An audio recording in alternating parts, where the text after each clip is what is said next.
Well, Laurel Tennis on the QD team, she recently reviewed a new book by consultant, speaker, blogger, and podcaster Mark Graban titled The Measures of Success, React Less, Lead Better, Improve More. The book is a roadmap for those seeking to use simple and practical statistical methods to stop overreacting to metrics and start making focused decisions for real and sustained improvement. That's important stuff. Now, Graban previously authored Lean Hospitals, Improving Quality, Patient Safety, and Employee Management, as well as Healthcare Kaizen, Engaging Frontline Staff in Sustainable Continuous Improvements. And both of those works won the Shingo Research and Professional Publication Award. And with that, we're very pleased to welcome Mark Graban to Quality Digest Live. So Mark, thanks for giving us some of your time this morning. Oh, well, thanks for having me on. Hi, Mike. Hi, Dirk. Hey, how's it Great going? to be back on the show. Mark, you've been working in this space, the healthcare space, actually, and the quality space for quite a while now. So, what kinds of things have you seen change in terms of how people obtain and analyze data? Well, as I've been in different industries. I started my career in manufacturing. I've been involved in a couple software companies. I've worked in healthcare primarily for 13 years, and it's funny. I've seen a lot of the same old in different industries, old organizations, startup companies. I mean, I point back to, and in my book, I cite, and certainly I try to build upon, what I think is a classic book, Understanding Variation by Don Wheeler. That's a book that's over 20 years old, and I think it's still really relevant today because we're seeing a lot of the same challenges when it comes to metrics and management. Now, I think one thing I've seen change in healthcare is the kind of more widespread adoption of what you might call lean daily management, going beyond an earlier view that people might have of lean as tools or projects. So we have huddle boards, we have managers who are more engaged with their teams. And so now they might shift from monthly metrics that lagged a month or two behind. That's not really helpful for metrics. You might have daily metrics or even hourly metrics. And I think one of the challenges then is helping make sure that more data actually leads to more improvement. Because in healthcare, there's that same risk we would see in manufacturing where managers continually overreact to every single up and down in a metric. In the context of lean, we might think of that as over-processing or wasted motion. And there's a lot of pressure for people to hit the number.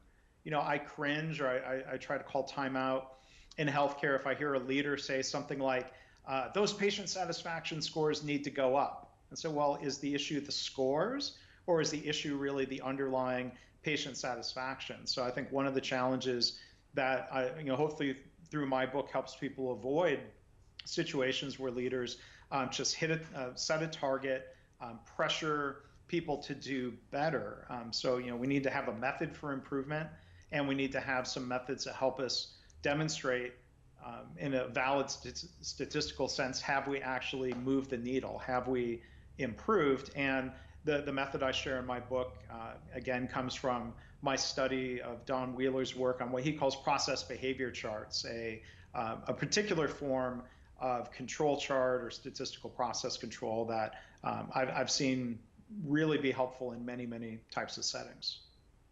Mark, you alluded to this in your answer, and I think it's a key point, is that we forget sometimes that most top executives of these organizations really don't have a statistical background. That's not generally a well-traveled route to the corner suite. So what does that do for an organization when you have a leader who's making these decisions, and maybe they have something of a cursory understanding of statistics, but not really? You alluded to some of it in your answer. What does that do to an organization when these decisions are made without really understanding what these metrics mean? Well, I think there's an underlying issue, even if you put aside statistical formulas. There's this concept of variation. Going back to Don Wheeler's book, the title Understanding Variation. Dr. Deming used to talk about how important it is for leaders to understand variation. The idea that even a very consistent repeatable process of the same people doing the same work basically the same way will lead to variation in results. There's always variation. I think one of the key questions is understanding how much variation is normally there. You could use the phrase routine variation or common cause variation, because if we don't understand the baseline inherent routine variation in a process, and we react to every up and down in a metric, or we react to any data point that's worse than the target gets labeled red, and people are sent off to go do root cause analysis, a lot of that could be a waste of time if we're reacting to data points that fall within the range of normal variation. And so it's helpful for leaders, and this doesn't require calculus, this is really arithmetic, to understand conceptually and mathematically how to look at a metric to separate signal from noise. And that's what the process behavior chart methodology does very visually, very elegantly. So leaders can step back and ask, what data point or trends should trigger that question of what changed, what happened, whether that's a positive impact on the metric or a negative impact. When we avoid asking what happened for every single data point, every up and down of getting too excited or too upset, leaders can learn to step back. And I've heard great stories from early readers of my book who've done just that. They say when we stopped overreacting to every up and down, we took the time that we saved in cooking up those explanations, and we stepped back and we did something like started in A3. Instead of being reactive, stepping back and looking more systematically to say, well, forget the little ups and downs in the metrics. We need to figure out how to improve the underlying system so that we can ideally boost performance of that metric, and realize, now it's probably going to fluctuate around a better average. So we can get out of that trap of just knee-jerk reactions to the metric and figure out a better way. So, most managers weren't fortunate enough to be exposed to something like the Deming red bead experiment in their MBA classes, which I use that red bead experiment in workshops in different settings, and that's very eye-opening. I've had physician leaders come away from the red bead experiment with the kind of mind-blowing light bulb moment of realizing that a lot of patient safety and quality metrics are basically red beads, and instead of overreacting to every up and down in the metric, leaders can work with people instead. They can use that time to improve the underlying system. And I mean, even a process that's, and some of the language kind of gets tripped up here. The managers will get tripped up in language. A process can be in control, quote unquote, and yet not really yield an output that anybody wants. I mean, in control doesn't mean good, but some people take that as meaning good. Right. I mean, you can look, there's two dimensions. There's the capability of the process, and that relates more to a target or a specification or a guideline of, let's say, heart attack patients should go from door to what they call door to balloon to the cath lab within 45 minutes. That's a number that's based on medical science as opposed to just being a pulled out of the air number.